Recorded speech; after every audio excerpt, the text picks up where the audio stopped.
Guys, tingnan nyo to. The official national costume of our Face of Beauty Philippines 2024 Jan Isabel Vilasano for Face of Beauty International 2024 in Thailand. Isabel Vilasano blooms in her stunning national costume inspired by the Cadena de Amor, a symbol of beauty and resilience, much like the Bicolana spirit she proudly represents.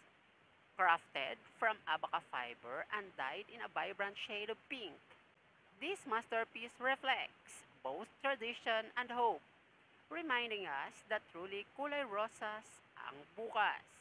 At ito guys, ang kanyang performance, the recap. Panuorin